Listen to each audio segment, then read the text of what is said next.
Hey, Kelly, how are you doing today? I'm doing great. How are you? Absolutely excited to share a conversation with you because you are that person who doesn't stop at just one victory. You're always going out there to try something new, to share it with the world, and to build things up. I do try. I'm not always successful, but I'm always trying. Yes. But though, it's those moments where it is kind of a change or a challenge that I learned from that kind of stuff because then that next reason I say yes gives that open door policy. Well, the thing is, when you've got a challenge, then you have a reason, and any kind of a conflict is good for even theater. I mean, you can't have a good laugh without conflict, and you can't have a good serious moment without conflict. So, we just keep soldiering on, all of us, and do the best we can. Well, even with the Gilmore Girls, right there's your conflict. But yet we keep on watching. Even in reruns and things, we're still glued to this.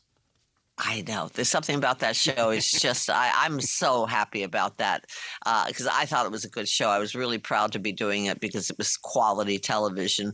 And the fact that it's lasted so long with so many fans is just amazing and delightful to me. Well, it always reminded me, because I grew up with the Brady Bunch and shows like that. I always thought that this was the closest thing to our real lives, a show like Gilmore Girls. It wasn't a sitcom. It was just something that was really was a part of our lives.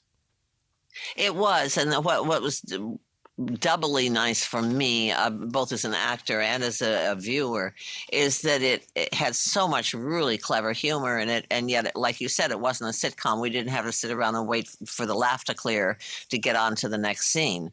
You just kept moving right along, and if you got it, you got it, and if you didn't, watch it over again. You're from Colorado. I'm from Montana. What is it about those Rockies that teaches us to be very creative and expressive? I guess maybe it's just hiking up there. I heard about some people the other day who are East Coast people who wanted to go to the Rockies. I always wanted to see them, and they really went someplace high. And they said they were waking up at night because they couldn't breathe at night. Now, we know it when we're walking up those mountains trying to catch our breath. Even, I mean, Denver's a mile high to start with, so I had some advantage. But it's beautiful. Come on, the Rockies are just incredible. Did you ever get over there to Elitch's and do those roller coasters? No. Oh, wait a minute. Elitch's? Yes, of course I did.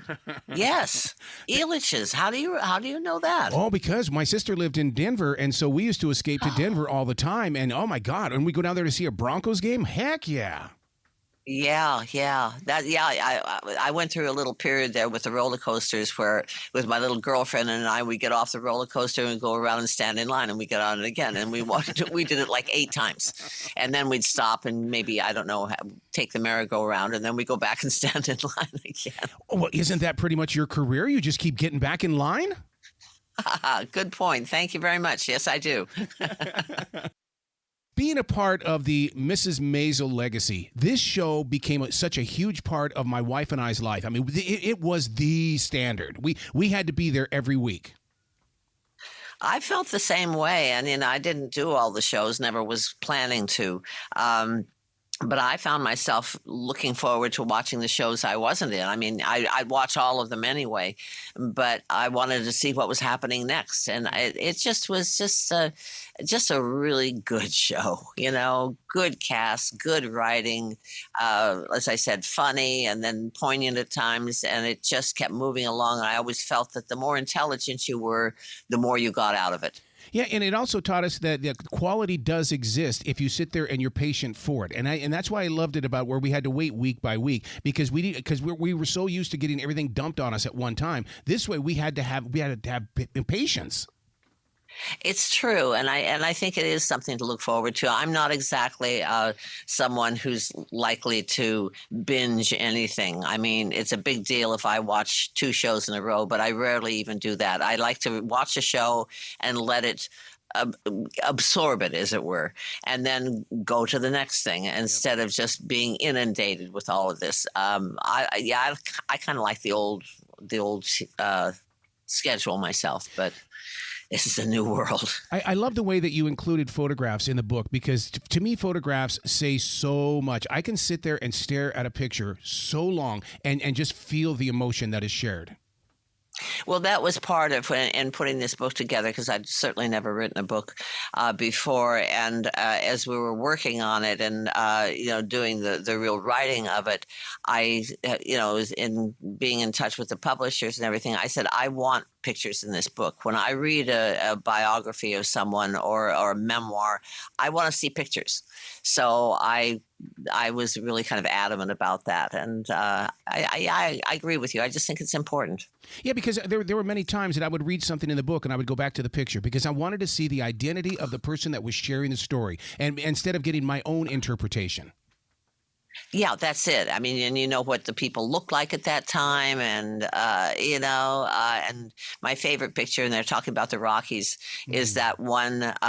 Is I think it's right in the first part of the pictures. Is when I was about 4 or 5 years old, and my brother and I were up in the Rockies, and he's standing. We're both standing next to a tree, and he's holding a little American flag, and I'm standing there leaning against the tree with my hand on my hip like a little sassy girl. I just love that picture. You've got to come back to this show anytime in the future. 7 minutes with you is not enough time.